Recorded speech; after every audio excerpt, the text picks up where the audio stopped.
Hey guys, welcome back to my channel. It's your girl, the Brooke Ashley, and today we are here to discuss The Real Housewives of Beverly Hills, Season 12, Episode 14. And let me tell you something, Rinna, to say that I wasn't disgusted would be an understatement. You should feel ashamed of yourself. And the gall of you to say that Sutton humiliated herself in last week's episode, you made a complete fool of yourself. I just had such secondhand embarrassment. And can we really discuss how Sutton is single-handedly carrying this show on her back right now?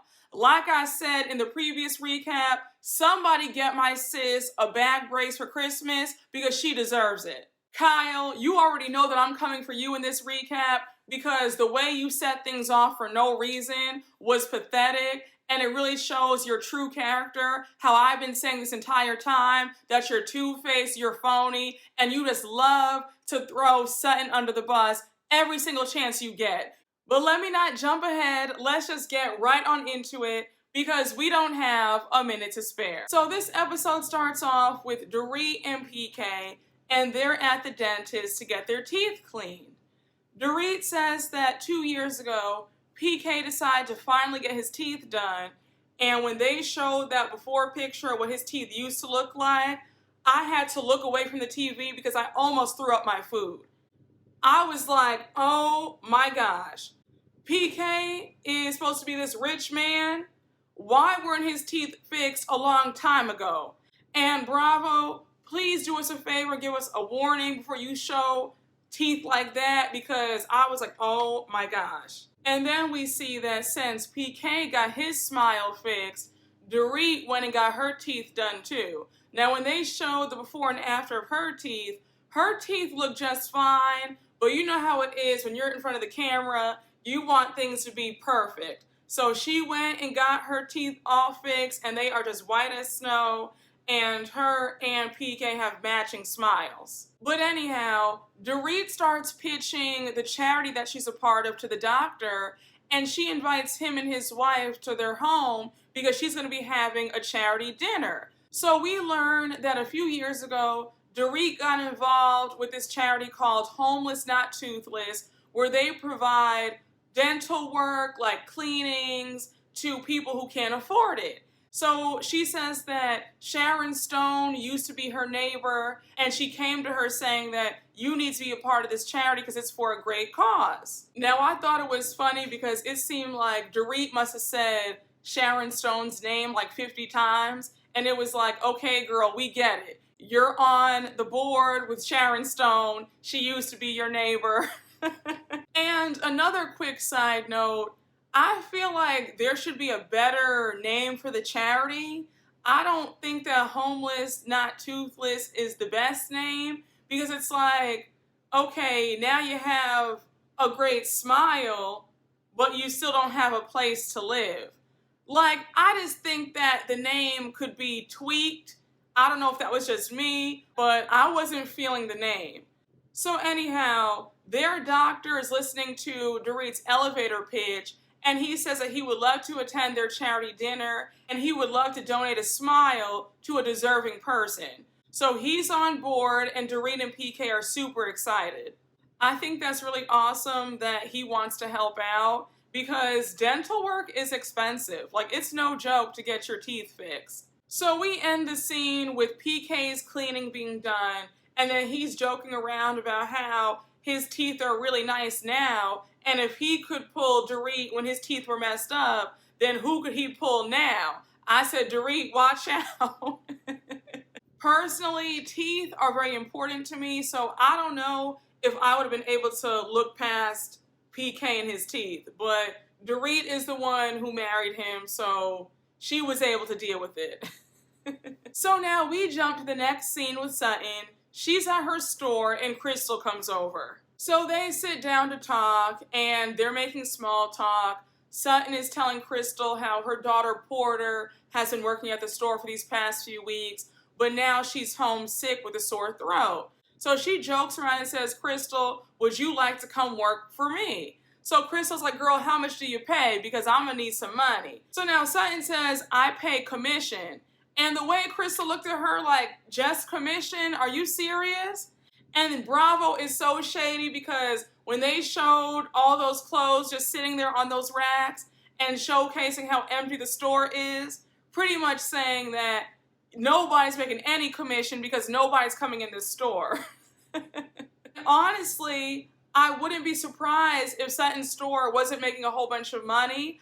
I don't really know who's going to her store. And usually if we do see a housewife who owns a store, we'll see them talking, but there are other customers in the store. At Sutton's store, it's just her.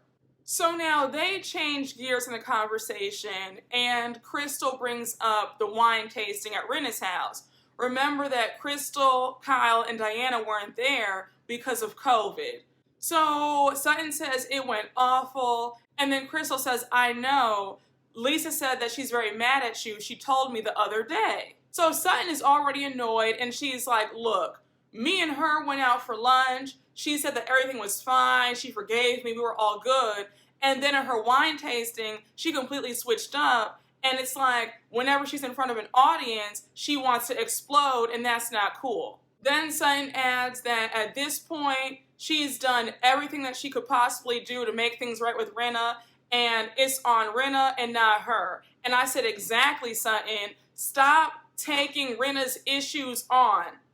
You've already apologized, and honestly, I've already said this, I would not be apologizing to Rinna for anything. You did nothing wrong. The same way that Rinna, Kyle, Erica, and Dorit have each other's backs, you're allowed to have Garcelle's back. I would have done the same thing and exposed Rinna for the whole table thing at the Elton John charity. You didn't do anything wrong. If the shoe were on the other foot, Rinna would have tried to expose you too. So again, I don't understand why you apologized in the first place. So now Sutton says, look, I am sick and tired of talking about Rinna. Let's talk about what's going on with you lately. So now Crystal brings up her eating disorder and how Rinna told her the other day that it got brought up at her wine tasting.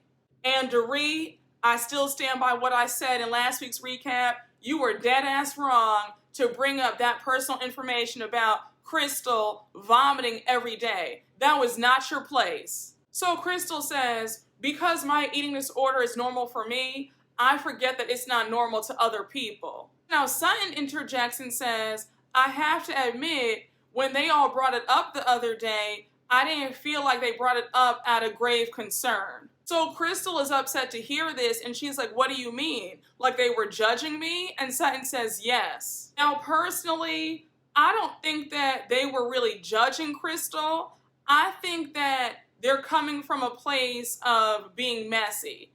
They want to dissect this and gossip about this. They don't even care enough about her to judge her. If I'm being completely honest, I feel like more than half of these women, if they are judging Crystal, have no room to judge her. Because there are some people in this group where I notice that when there are group dinners and lunches, we never see some of them eat. They're picking at the food or they take one bite. So some of these women have no room to judge Crystal about what she's going through. So Crystal's really upset, and she says that it's a lifelong journey for her, and it's not about having the time, the money, or the access, because this isn't something that just goes away. Then she says that she's going to take a page out of their perfect playbook since they have everything just perfectly. And then she adds that it seems like her vulnerability is a problem in this group. So Crystal starts crying, and she says that it's a struggle for her, and she wants to resolve this, but it's just not going to go away anytime soon. Now, let me say, I felt bad for Crystal, but there's a big part of me that feels like Crystal is a bit too fragile for this show, if that makes sense. I just think that the issues that she's dealing with, she might need to seek help off camera. I just think that she doesn't seem like she fits in this group. She's not happy in this group. And it might be best for her to be off this show. And that's not being shady. I don't think that she's a great housewife. But on top of that, with all the issues that she's dealing with, I don't think that this is the best show for her. I don't think that she needs to be on reality TV. I think that it's maybe adding on to the pressures that she feels of being on camera, being in a high stress group where it's always arguments and shade being thrown. I don't think that this is the best thing for her. But I do feel bad for Crystal, and I hope that she is able to get help. And that must be an awful feeling to feel like you're a prisoner in your own body. Now we move on to this next scene with Diana at home, and Asher was singing, playing the piano, and all I have to say about that is no ma'am. We heard you wailing at that Christmas party with Oh Holy Night. We don't want to hear it again. He was singing some song talking about some hold me so I'll never be lonely. So we learn in Diana's confessional that Asher grew up on Broadway and he's been sheltered and he's very sweet, and she says that she loves that about him because he softened her up, but she says that she adds some toughness to him because he's not used to confrontation, but she is. So now we see them sit down to eat, and I have to say that was a very nice spread. They had caviar, salad, smoked salmon. Like, my mouth was watering. I was this close to getting up and making a charcuterie tray for this scene. I don't care what anybody says. I think that this relationship is a hot mess. I personally feel like he's with her because, okay, I think that he views her as hitting the jackpot. He can't believe his good fortune that he went from off-Broadway plays to now sitting in the lap of luxury with 6 homes. He has a private jet at his disposal. Bling, bling, bling. Bitches is mad. Just saying, y'all, a lot of these men are very hypergamous too. So now Diana informs Asher that she plans on starting hormones again because she wants to try again to have another child.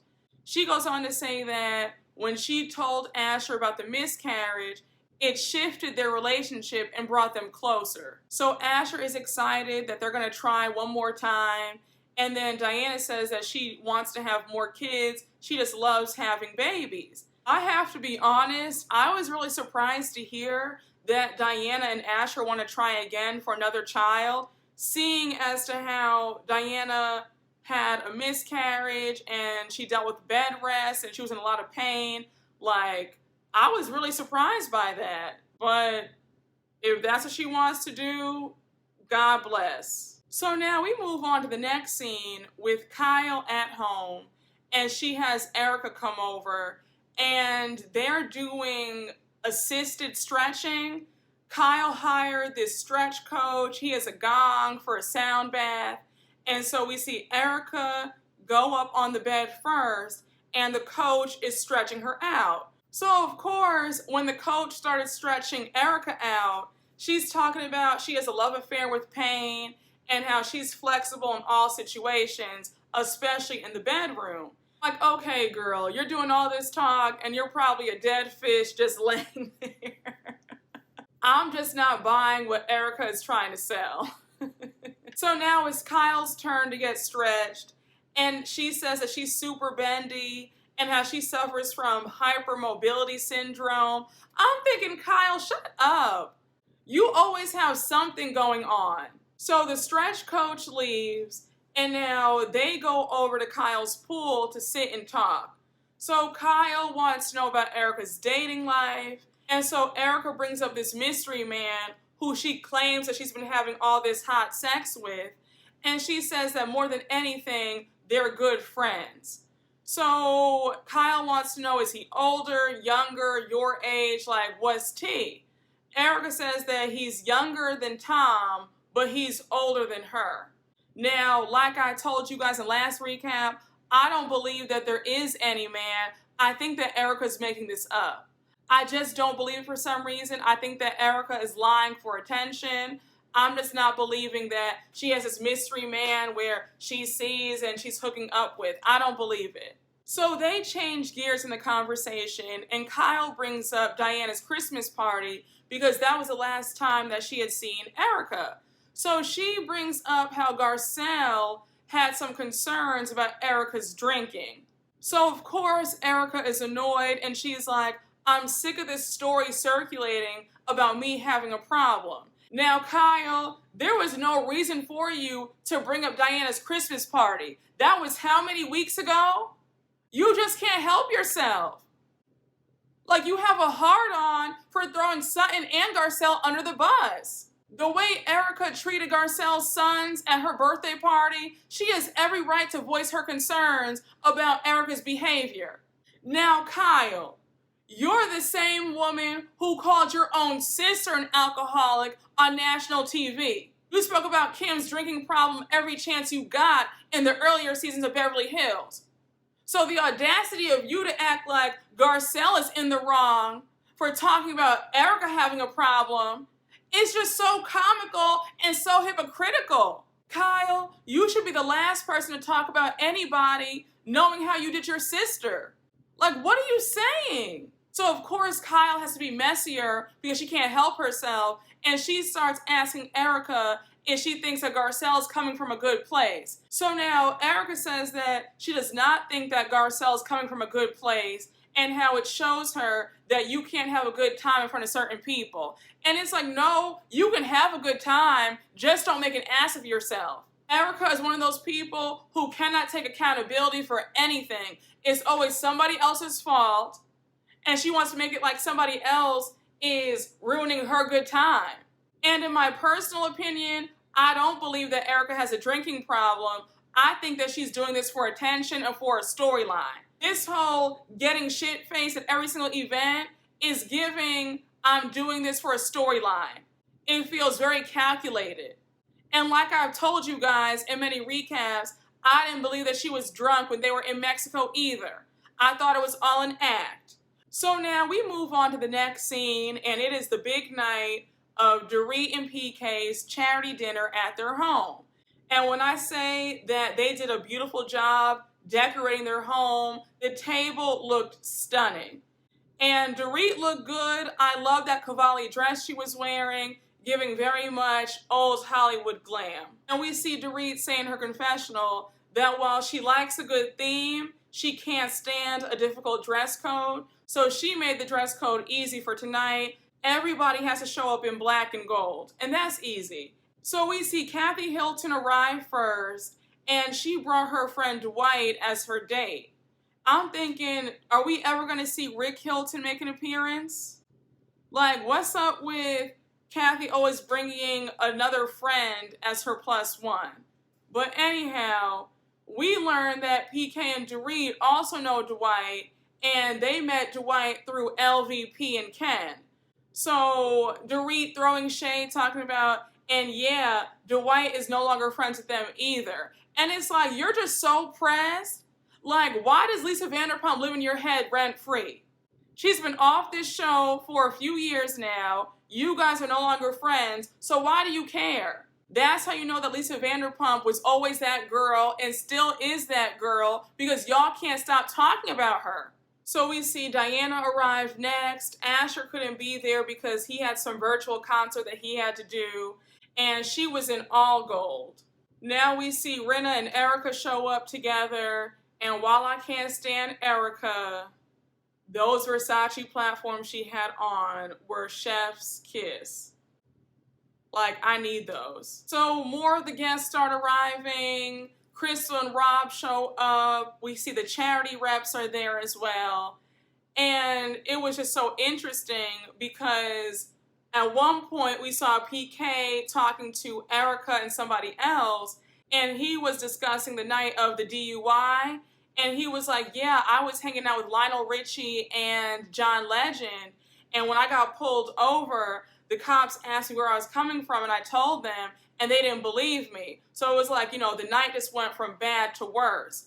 And he was saying, even when you think that you're okay, you're not okay. And it was so funny because Erica was looking at PK with such a blank look, and it was like, sis, the way you've been drinking these past few months, you need to listen, because you might be foolish enough to get behind the wheel after you had one too many. So it wouldn't hurt you to listen to what PK is saying so that you don't do the same thing. Then we see Kyle and Mauricio arrive, and it was so funny because PK went out and bought Mauricio this Versace belt, and he had Mauricio put the belt on in the middle of the party. Now, like I said a few recaps ago, what season was it where Kyle, Dorit, Mauricio, and PK just became the best of friends? Because it is evident that PK just really loves Mauricio a lot. Like, he views him like a brother. So now we see Sutton arriving, and when she walked into the party, Rinna started calling out her name, and they give each other a big hug. If I were Sutton, I would have given Rinna a wave and then just walked over to the bar. You don't get to curse at me and tell me to get the F out of your house and then think that I'm going to give you a hug when I see you the next time. Absolutely not. Sutton is way too nice for my taste. I'm really getting tired of it. So as the party's going on, we learn that Cherie will not be in attendance because she has COVID, and then we see Garcelle show up. So now we see all the ladies gathered around talking, and we see PK and Mauricio off to the side, and they're pretty much playing this game of, other than your wife, who do you think looks the best? So at first, Mauricio says Dorit. PK keeps saying, no, Mauricio, we can't say that it's our wives. We have to pick somebody else. So Mauricio says Rinna, and PK says Erica. And I always got the impression that PK had a slight crush on Erica too, so I wasn't surprised that he picked Erica. So meanwhile, back at the table with the ladies, Dorit brings up her friend who has this big crush on Garcelle again. She's like, he's charming, he's sweet, he has some money. And Garcelle's like, well, why haven't I met him? You've been talking about this man for a year, so where's he at? And then Dorit goes on to say how he really wanted to be there tonight, but he got COVID. Now, one thing about me, I can't stand feeling like somebody is dangling a carrot in front of my face. Don't do that. Like, don't keep telling me about this fabulous man that you have for me that wants to meet me, but yet you've never brought him around me. Like, girl, are you lying? Are you just saying this? Like, what's your issue? And you could tell that Garcelle is getting to the point where she's getting annoyed too. Like, either bring this man around or just shut up about it. So now it's time for everybody to be seated for dinner. And I have to say the dinner looked delicious. They had chicken parm. They had key lime pie for dessert. And usually Dorit and PK don't have any food at their party. So I said, she must have been watching my recaps and decided, let me have some food this time around so Brooke does not get on me. So Erica, of course, can't help herself. She's talking about, oh, I'm only going to have one cocktail tonight. That's it. What should I get? So Rinna's like, oh, get the champagne. I hear that it's really good. It's really strong. Like, get that. And the way Sutton was just staring at her, like, not again. So we see Dorit get up to make a speech, and she's saying how Homeless Not Toothless is a charity that's special to her heart. And as she's talking, Kathy's whispering like, wait, what? What's the charity called? I was like, Kathy, please. So now Dorit goes on to introduce Dr. Sela. I don't know if I said his name right. If I butchered it, let me know down in the comments. You guys know how I am. I always do my best to try to get the pronunciation of a name correctly. But sometimes even I mess up. So anyhow, she says that he was generous enough to offer up a smile to somebody who is in need. So we learned that when Diana was 20, she also went to a charity to get her wisdom teeth removed. Now, did I hear this correctly? It sounded like she said that she ended up growing a second pair of wisdom teeth, and I was like, wait, what? Is that even possible? So now Dorit finishes her speech, and now we see everybody talking amongst themselves at the table. So it was so funny because Garcelle was seated right next to Dr. Sela, and they were talking, and he was asking her if she had kids, and she was like, yeah, I have two 14-year-olds and a 30-year-old, and I have never had Botox. So he was like, wow, you look amazing. And I know why, because black don't crack. I said, go ahead, he better know. Now we see Kyle talk to Sutton and Garcelle, and she wants to know what happened at the wine tasting. And she's like, did she really tell you to get the F out of her house? And Garcelle says, yes, she really did say that. And so Kyle's like, but she told me that she didn't say that. So Sutton's like, Kyle, I don't want to talk about this right now. This is the wrong place to have this conversation. Like, let's not. And it's like, Kyle, what's wrong with you? Why are you bringing up drama at somebody else's charity event? Like, you can't help yourself. And then when Kyle turned to Dorit and was like, Dorit, what happened? And it's like, again, Kyle, what don't you understand? Nobody wants to talk about this mess right now. And pretty much everybody was shocked by Kyle's behavior because Garcelle was like, Sutton just said she does not want to talk about this. Why are you bringing this up again? Like, just drop the subject. So now Kyle has the audacity to call over to Rinna, and she's like, Rinna, did you say that to Sutton? Like, what happened? So Rinna lies and says, no, I didn't say that. So now Sutton jumps in and she's like, no, you did say it. Like, you're lying. You definitely did tell me to get the F out of your home. So now Mauricio jumps in and he jokes around and he's like, Rinna, even though I wasn't there, I know you. You definitely did say that. So Rinna is still denying saying that to Sutton, and she says, I don't remember saying that. Was it brutal? Yes, but I don't remember saying those exact words.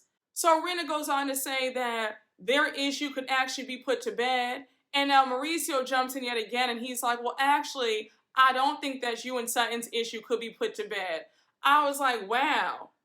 Just like your wife, you want to sit up there and instigate and stir the pot and make things worse. Like, Mauricio, what's wrong with you? Why are you acting like this? You guys are at your friend's charity event dinner, and here you are showing your ass just like your wife. I haven't been able to look at Mauricio the same way ever since he was saying in that one episode about, oh yeah, that's just so great, when Erica was cursing out Garcelle's son. Now, Rinna starts accusing Sutton of not apologizing to her husband, Harry Hamlin. So Sutton's like, are you serious right now? What was I supposed to do? Apologize to him as he's leaving the wine tasting? Then Sutton says, I actually did text him to apologize. And one thing about Sutton, Miss Sutton is always going to have her receipts ready. She was in her confessional. She read the entire text that she sent to Harry. I said, that's right, sis. Also, why does she need to apologize to Harry?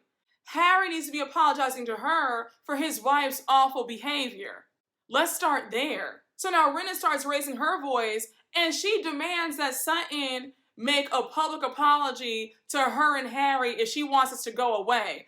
I would have laughed in Lisa's face for that. Like, clearly you're delusional. You're probably on drugs, because there is no way I'm making a public apology to you and your husband. It's not happening. Not after all the disgusting and vile things that you have said and done to people. Like, are you crazy?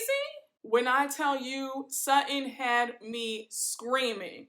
I don't know if Sutton had a few drinks at the bar, but Mama was not having it. She picks up her place card and pretended like it was some sort of book. And so she's like, number 1 in Lisa Rinna's rule book, do what I say and then it ends. And Lisa Rinna was so pissed.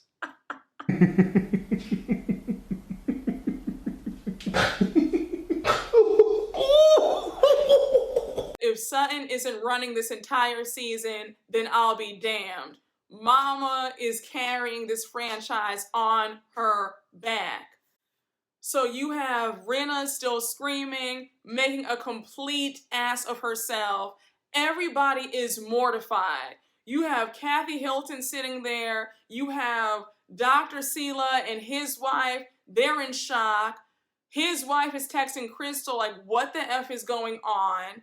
And everybody is just like, is this really happening right now? And don't forget, the charity representatives are there as well. Dorit and PK's party planner was so over it. He walks over to Dorit and he whispers that it's time for the special guest to come out and perform because this ain't it. So while Dorit is talking to her party planner, you have Rinna screaming at the top of her lungs, and she's like, why'd you do it? Why is this your problem and not Garcelle's? When you tell me why you did this, then we can put an end to it. And I mean, she is screaming at the top of her lungs. I would have had Rinna escorted out. You are not about to sit here and ruin my dinner.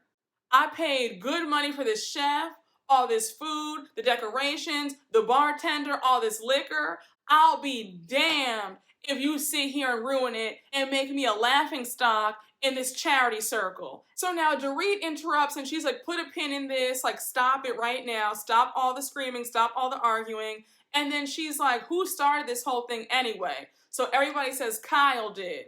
And so Kyle's sitting up there laughing, covering her face with a napkin. And it's like, girl, why would you seek to do this?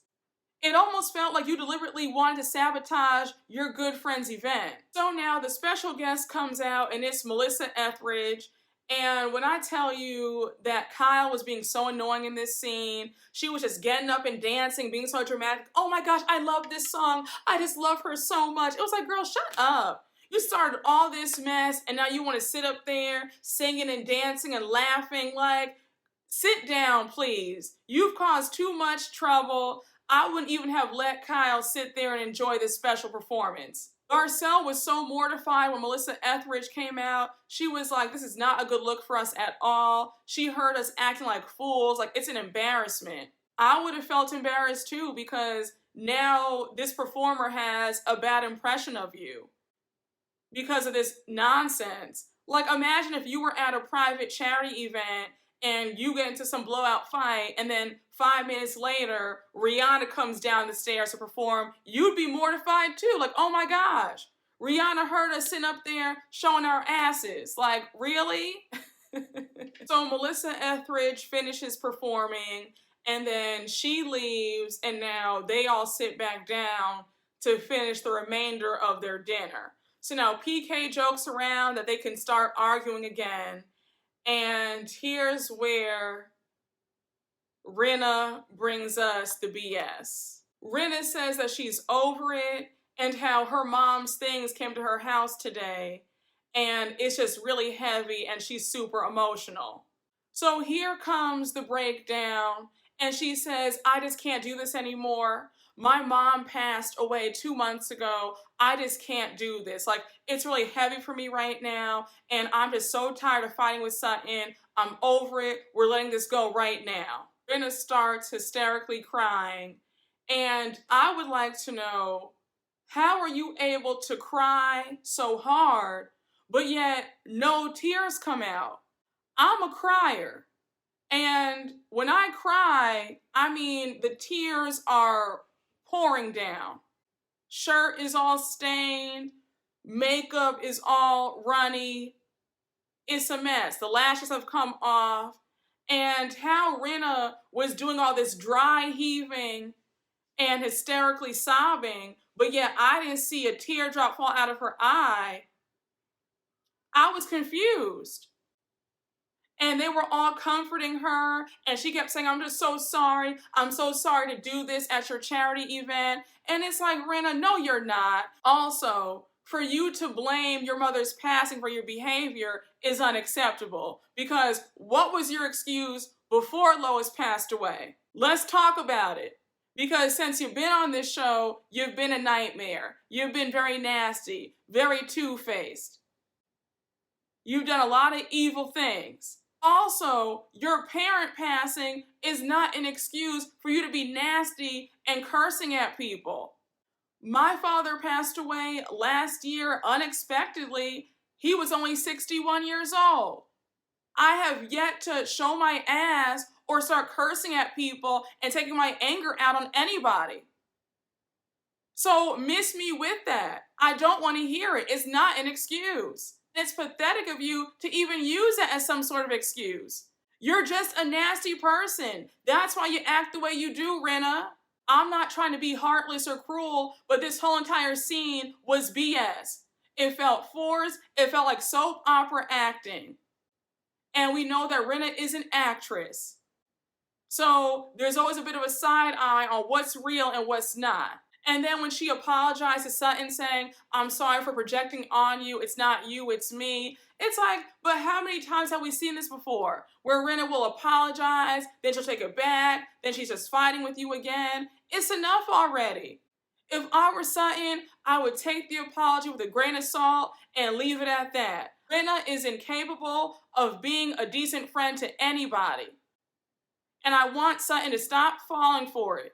So we end the episode with Garcelle saying that maybe this is a breakthrough and that they can finally put this to bed and just move on. And then, of course, they're all hugging Rinna and she's trying to fix her lashes because of the tears that I didn't see come out of her eyes. But y'all, another explosive episode. I'm just really tired of Rinna and Kyle's BS. It looks like we're going to see Garcelle get Erica all the way together in this next episode. I cannot wait. But guys, Beverly Hills gets me heated every single week. I hope you guys enjoyed this recap. Thank you all for watching. And as always, please make sure to like, comment, and subscribe. And I will see you all later. Bye.